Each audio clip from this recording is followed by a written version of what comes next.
The moment I saw the name card, I felt my stomach twist. It was thick, ivory stock, the kind you'd expect at a senator's fundraiser.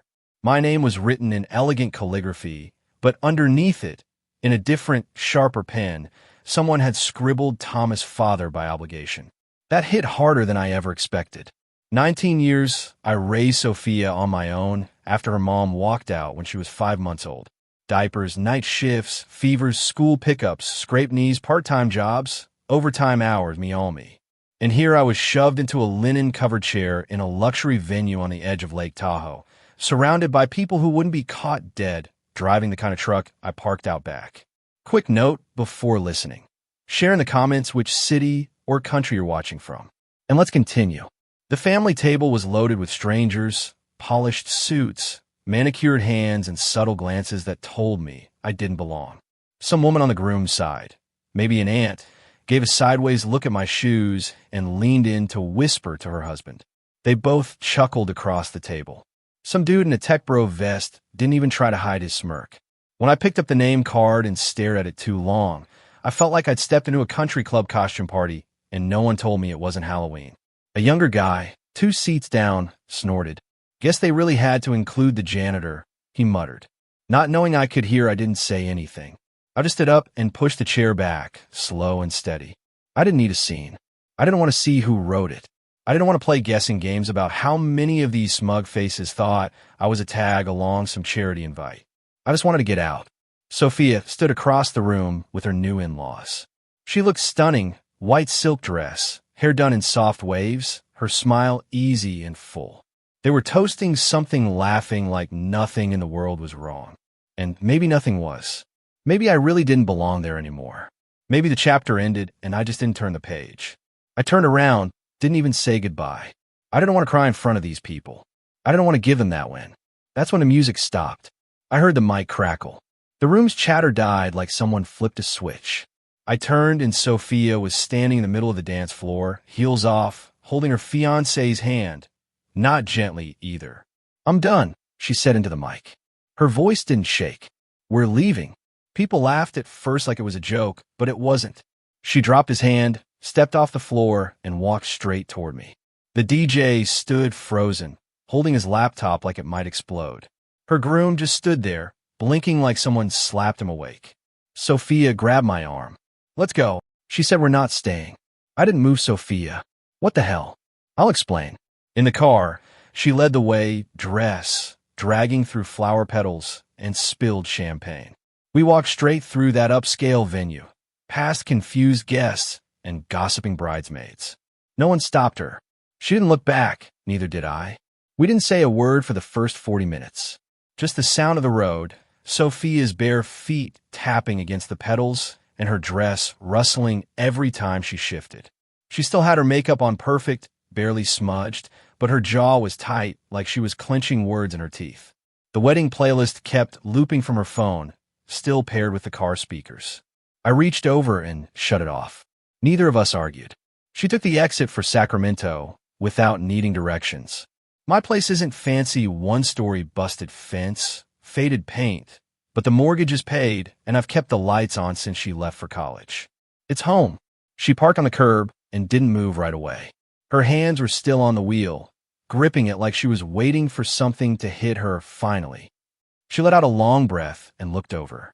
"I saw the car before you did," she said, eyes dead ahead.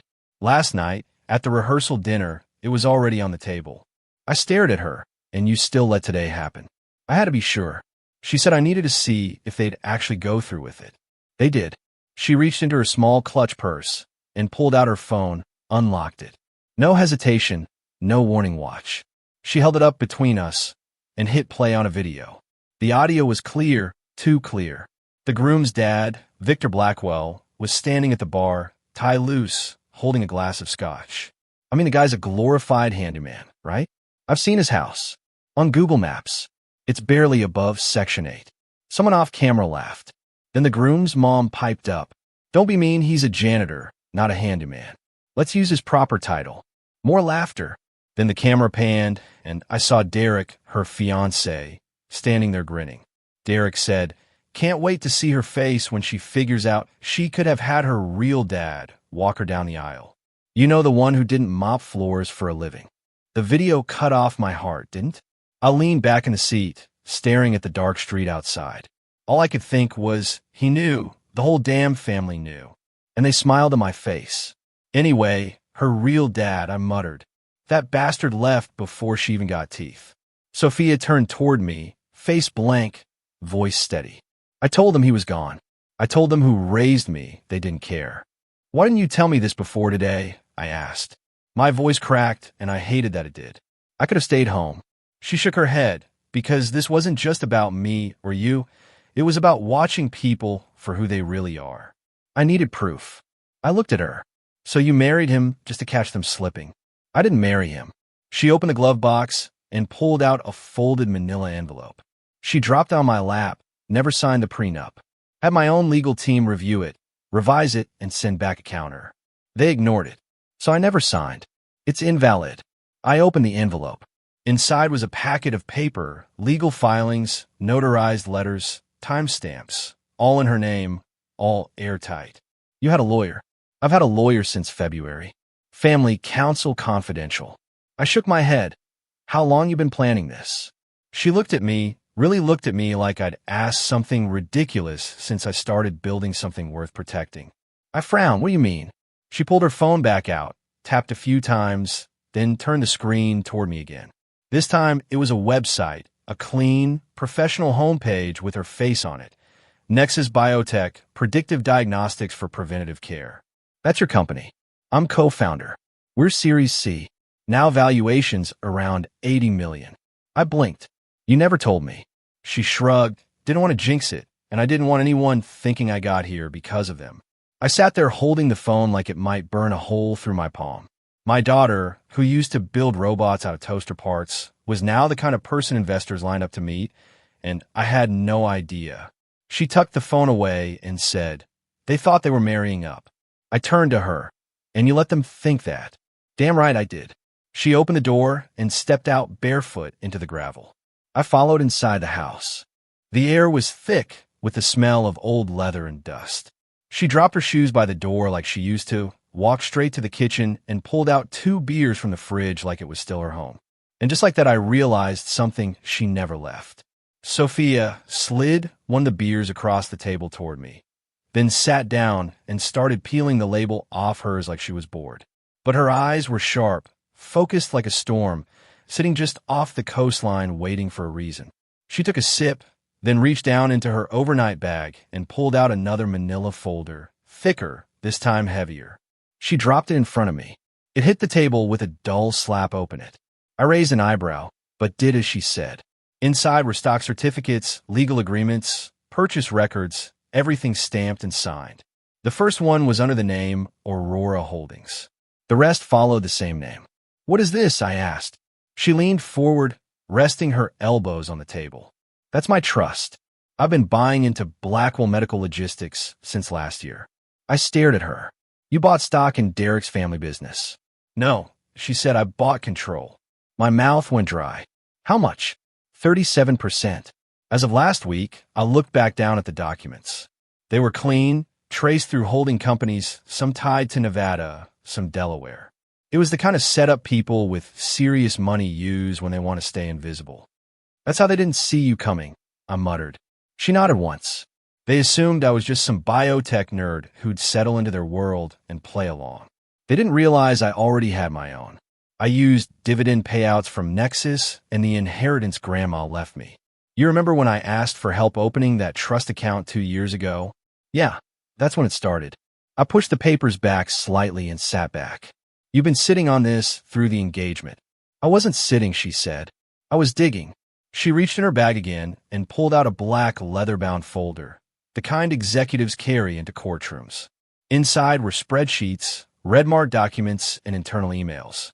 She laid them out one by one like puzzle pieces. Here's their inventory discrepancy report. They claimed 20,000 in unit loss last quarter. It's closer to 70. Here's the vendor list. Look at this company. Phoenix Supply Solutions overcharging Blackwell by 15%. And guess who owns it? Derek's uncle. Here's their FDA compliance report, falsified. I had it re-audited through an independent agency. I stared down at the mess. I may not have gone to college, but I know when something smells bad. And this riot of cover-ups and greed. She slid a document toward me. They're not just stupid, they're reckless. And once this goes public, they'll be radioactive. I shook my head. Sophia, this is war. Exactly. She pulled out 3 final documents. These were signed proxy agreements. 2 from minority shareholders, 1 from an independent board director named Helen Morrison. They've been holding around 12% between them, but they're tired of the Blackwells treating the company like their personal playground. I've been working on this for months. Helen agreed to back me fully. If I could reach quorum, I squinted. So, with their support, I can call an emergency executive vote and win it. And what do you need me for? That was when she took out one last paper, shorter, simple, a proxy authorization form. I'm transferring my vote to you. I stared at her. What? I'm still a stakeholder, but you'll hold the voting rights temporarily. Public optics. They can't say I'm just a pissed-off ex, but if they have to answer to you, they'll choke on it. She nodded exactly.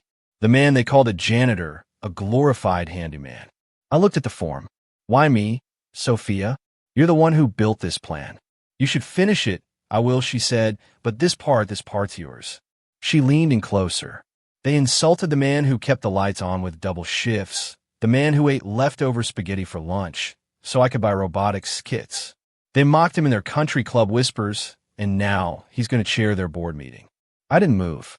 My hands were still on the table, but they were shaking. Not out of fear, out of something older, something I hadn't felt in years. Pride, maybe rage, both. You really want me sitting at that table? I want you at the head of it. You sure about this? She smiled, not like a daughter, but like a general handing off the final orders. I've never been more sure of anything. I picked up the pen and I signed. She closed the folder and slid it back in her bag like nothing. Earth-shaking just happened. Meeting's Thursday. She said, be ready, wear a real suit. This time I don't have a real suit. You will. She finished the rest of her beer and tossed the empty bottle into the sink with a clean clank. Then she headed to the spare bedroom, like she still lived here, like it was just another night back from college. I stayed in the kitchen, hands flat on the table, papers spread in front of me, realizing just how far she'd gone to protect me. Not with tears, not with hugs, with leverage. My little girl didn't need saving. She came back with a plan to burn the place down. Thursday morning, Sophia tossed me a charcoal gray suit, still wrapped in plastic tailored. You'll thank me. Later she said it felt stiff too clean. I'd never worn anything like it. I was used to canvas work pants and boots that could take a fall from a lift, but I put on, buttoned it up, and laced the leather shoes. She left by the door. When I looked in the mirror, I didn't see a janitor.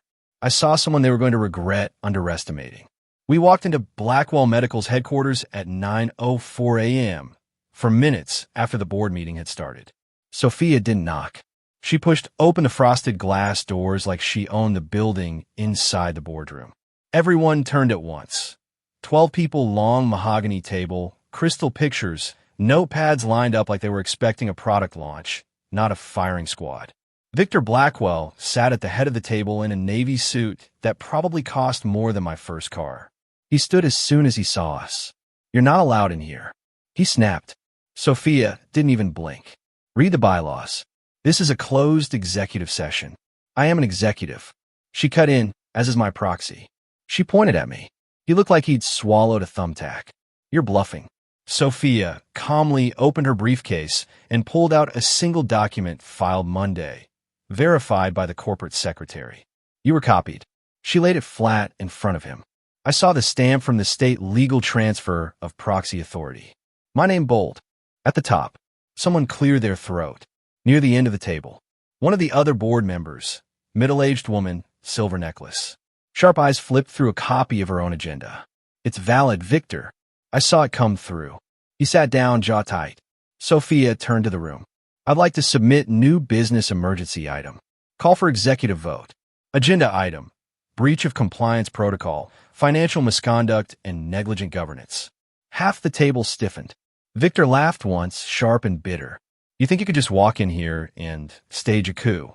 Sophia didn't raise her voice. I don't think I know. She stepped forward and opened her folder, passing out copies of the red flag documents, like a teacher handing out pop quizzes. No fanfare, just facts. Vendor fraud through Phoenix Supply Solutions tied to your brother overview by nearly $1.3 million over the last 4 quarters. Internal losses misstated in quarterly reports. Falsified FDA documentation submitted last October to secure warehouse expansion. One man started flipping pages. Another rubbed his temples. Someone whispered, "Jesus Christ."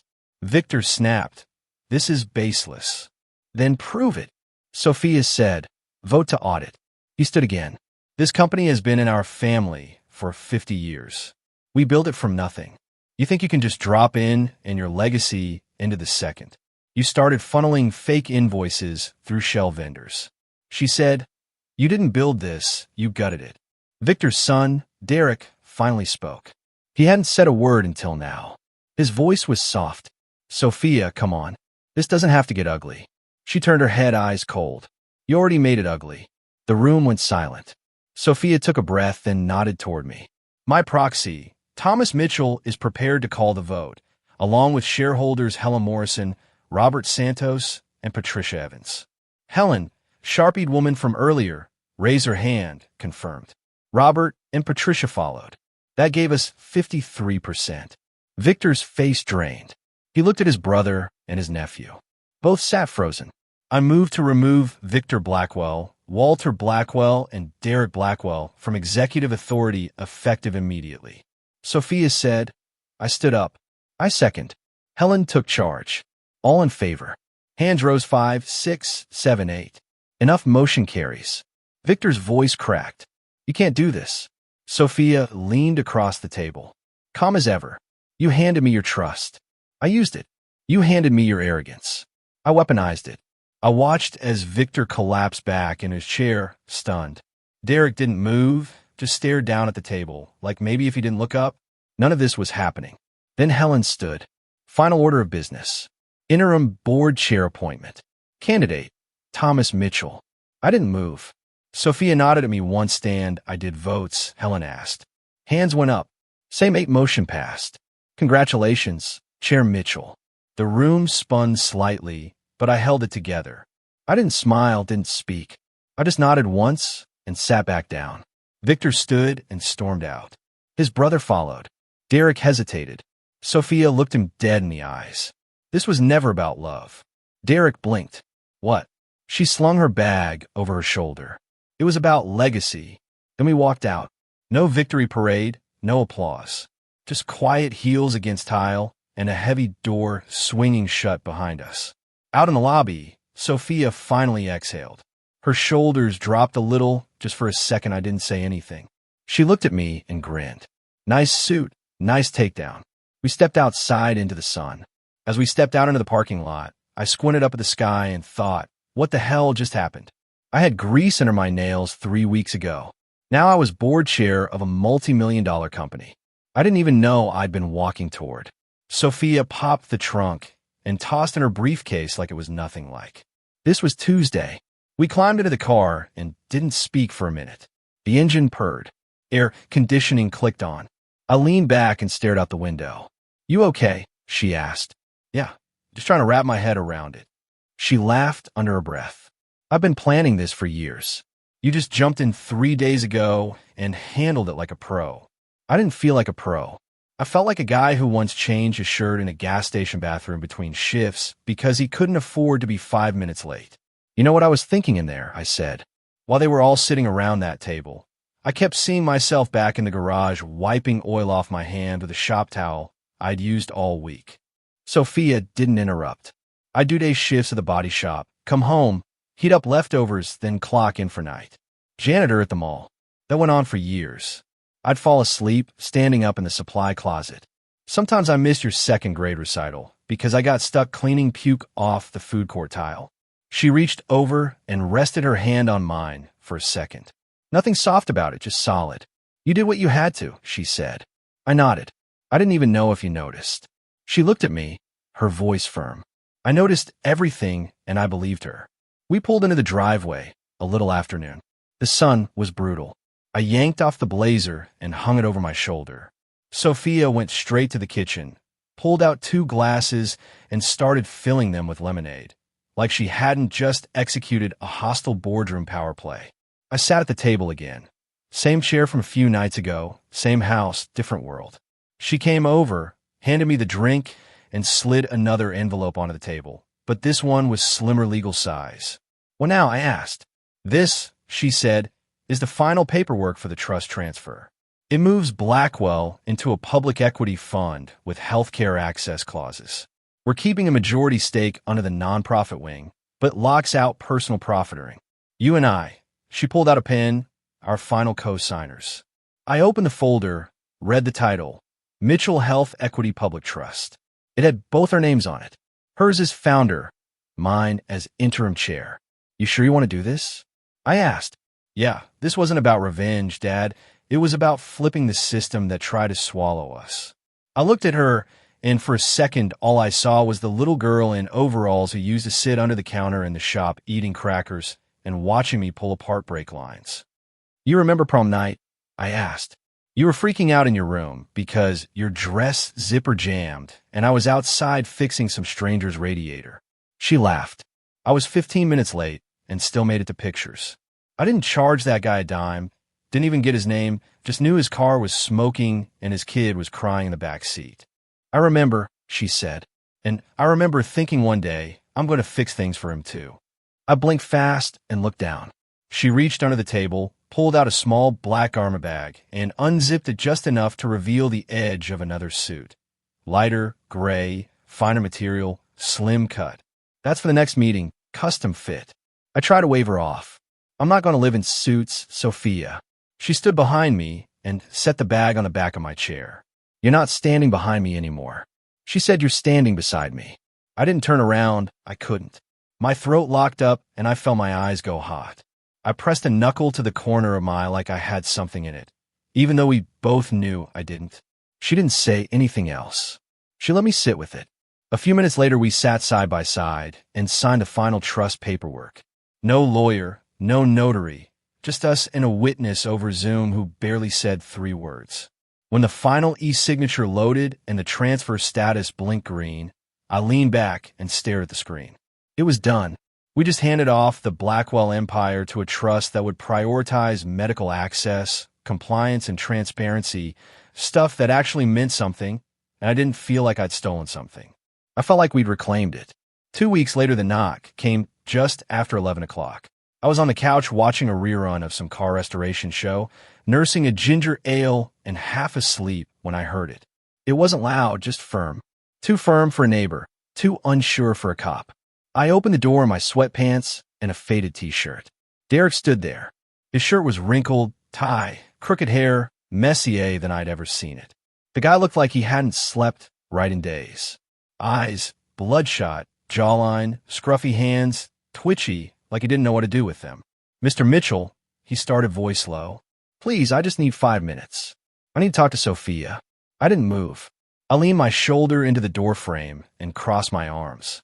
"You call me a prop," I said. "Now you're standing on my porch begging for mercy." His face twisted. "It wasn't like that. I didn't mean it. I was drunk. I was trying to save face." I cut in. "That's all you ever did." He tried to speak again, but I stepped out onto the porch and pulled the door behind me, just enough to block his view into the house. "Let me guess." I said, "Your daddy's been frozen out, board voted in, an outsider, family names circling the drain. Now you're here with your tail tucked, hoping Sophia's got a patch kit." He dropped his head. I didn't know she'd actually go through with it. "That's your problem." I said, "You never thought she could go through with anything. You thought she needed you." He looked up, eyes flicking toward the door. "Can I at least talk to her?" I didn't respond. Behind me, I heard soft footsteps on hardwood. Sophia's voice was calm. "It's okay." I stepped aside. She walked out barefoot in leggings and a hoodie. Hair pulled back. No makeup, no performance. Derek took a half step forward, then stopped. She didn't go near him. She stayed by me, arms crossed. Her eyes were clear and sharp, not angry, but tired. The kind of tired that comes when you're done carrying other people's. "You don't get to spin this." She said, "Not here. Not now." He nodded quickly. I know, I panicked. "My dad, he's blaming me. Says I should have stopped. You says I embarrassed the family. Your dad embarrassed himself. She said, you just followed his lead. He swallowed hard. I didn't sign off on that card, I swear, but you didn't speak up either. I thought it was a joke, a bad one, but Sophia cut him off. You laughed. You stood there and laughed, while your mom called me the janitor's daughter and your dad called mine a handyman charity case.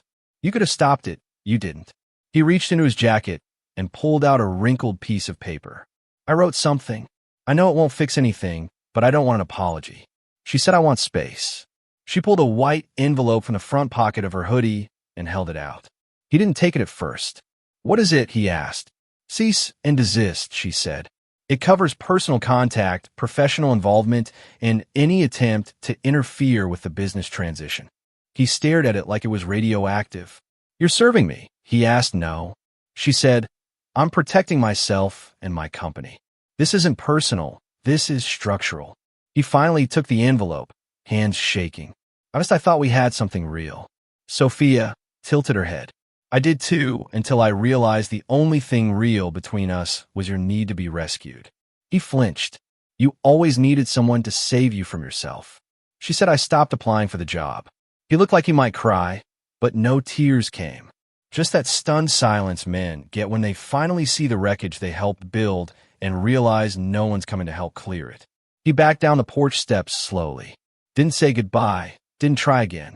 The letter hung at his side. Limp in his fingers, he crossed the sidewalk, got into a silver car. That looked way too expensive for someone who just got booted from his family's empire and drove off without headlights like that would help him disappear. Sophia didn't say anything until the taillights were gone. Then she turned and walked back inside. I followed.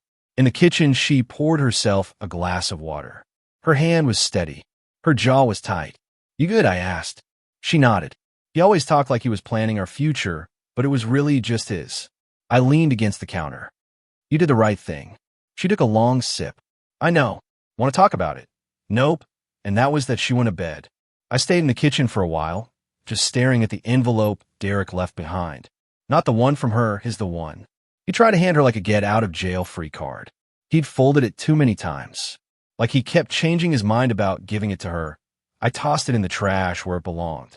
A week after Derek walked off my porch, Sophia and I stood under a rented pop-up tent in the middle of Oakage Park, 3 blocks from the duplex we used to live in back. When I had to stretch $30 for groceries and gas, the place was packed. Kids from the neighborhood, families with strollers, a few elderly folk from the assisted living home nearby. There was a big blue banner behind us that read, Mitchell Health Access Fund, Affordable Care, Real Equity. Below, it were 2 tables stacked with refurbished glucose monitors, blood pressure cuffs, and preloaded medical tablets with health literacy software. All paid for by Blackwell's new nonprofit arm, our arm. We'd taken the first payout from Q2 dividends, carved off a clean slice, and poured it straight into getting supplies to clinics in places like this, where people knew how to survive but rarely got the tools to thrive. Sophia stood at the mic first. She wore a white blouse, no blazer. Her sleeves rolled up and sunglasses on her head, like she belonged here, and she did. Today is not about headlines or handouts, she said, her voice carrying across the park. It's about closing gaps that should never have existed in the first place. People nodded. A few clapped. A couple teenagers by the basketball court stopped dribbling and listened. She kept it short. She always knew how to land clean. And before any of this could happen, she continued, there was someone who worked 3 shifts to keep the lights on, someone who taught me that showing up matters more than any title. She turned toward me and pointed. This is the man who made all of this possible. My stomach flipped. I wasn't built for this, but I stepped up anyway. The mic felt too small in my hand. My voice sounded too loud at first, then not loud enough. I cleared my throat. I didn't know much about business. I said, still don't. To be honest, I can't run spreadsheets and I definitely don't speak in acronyms. I got a few laughs, but I knew how to show up every day. I knew how to do what needed doing, and I guess that was enough to build something that matters. I kept it short and got the hell off the mic before I made it weird. People clapped, genuinely, not the polite kind, the real kind. After the event, 3 teens, maybe 17, maybe younger, came up to me. One of them, A girl with a buzz cut and a hoodie that said "Future Engineer" looked me dead in the eye and said, "I've never seen someone like me at a board table before." I didn't know what to say, so I just nodded. Another kid asked if he could take a picture with me. I said, "Sure," and he pulled out a beat-up Android that barely worked felt right. Later that afternoon, a local news crew from Channel 8 ran a segment called Mechanic Dad Turns Corporate Chair. They spelled my name wrong in the graphic, but I didn't care. I watched the piece from a folding chair outside the rec center while Sophia gave an interview. She looked calm, collected, professional, but not performative. She was herself, always had been. When the last table got packed up and the volunteers drove off, it was just the two of us left under the shade. Sophia sat beside me, handed me a small white envelope, and said nothing. I opened it. Inside was a single key and a folded deed. Property title, full transfer. It was addressed to both our names. I looked at her. "What's this new house?" She said, 3-bedroom corner lot, short drive from here. My throat tightened. "Sophia, not repayment," she said, cutting me off. "Just an upgrade for both of us." I looked down at the key again. It felt heavy, even though it wasn't. "Are we moving?" She shrugged. "We don't have to, but it's there if we want it." I nodded, still trying to swallow around whatever was caught in my chest. We sat there a while longer, just listening to the wind and the occasional car pass. No rush, no big moment. Just two people who'd spent a long time building something from the ground up, finally getting to stand still for once. And it felt earned. 1 year later, I sat in the front row of a polished auditorium at UC Davis, wearing a dark tailored coat and shoes that actually matched the stage. Lights were bright, casting a soft glare across the glass walls and the rows of business students taking notes like their lives depended on it. Sophia stood at the podium in a navy blazer. Her hair pulled back. No flash, just authority. She didn't pace or overperform. She held the room with calm presence and clarity. Same way she handled that boardroom. Same way she walked into the fire a year ago and didn't blink. Her keynote was called Strategic Patience, Winning by Watching. She talked about timing, leverage, controlling, narrative, things I never had names for, but knew how to survive. By instinct, the audience leaned in, with every word hanging on her, like she invented the concept of waiting your turn to strike. Then someone during the Q&A stood up and asked, "Who influenced your approach the most when you were starting out?" She didn't hesitate. "I learned business from a man who never went to college," she said, "but he taught me cost value and return better than any textbook." Her hand lifted just slightly and her eyes found me. The room clapped. Some of the students even turned around to go look at me. I didn't smile, I didn't wave, I just nodded, hands folded in my lap, still as stone. Afterward, I left through the side doors while Sophia got swarmed by professors and program heads offering coffee and business cards. I figured she'd catch up. The valet stand outside was busy. Students with startup dreams handing off keys to Toyotas they hadn't washed in weeks. I walked past the guy working the stand, same kid who a year ago at the wedding had laughed at my rusted-out truck. When I pulled up, he didn't recognize me now, not in this coat, not in these shoes. He took one glance and said, "Nice ride, sir." Like I belonged. I slipped him a $5 and said thanks without breaking stride. The town car was already idling by the curb. Sophia was inside, finishing a bottle of water and scrolling through texts on her phone. She looked up as I climbed in. "You crushed it." I said, "I know." She replied, "But thanks." We pulled away from the curb and eased into campus traffic. Neither of us said much at first. Then I turned slightly in my seat, looked out the tinted window, and said, "You didn't have to do all this." She didn't look at me when she answered. "You're right." She said, "I didn't, I wanted to." We passed the edge of campus, hit a red light at the intersection, and sat in silence. Then I saw it. A billboard across the road sitting above the gas station we used to fill up it with quarters and dollar bills. Big white letters on a navy background. Integrity is inherited Mitchell Health Equity Fund. No fancy design, just words. I leaned back in the seat and closed my eyes, not revenge resolution. That's what it felt like. Would you have forgiven Derek if you were in Sophia's shoes? Drop your answer in the comments. And if this story kept you hooked, don't forget to like and subscribe for more.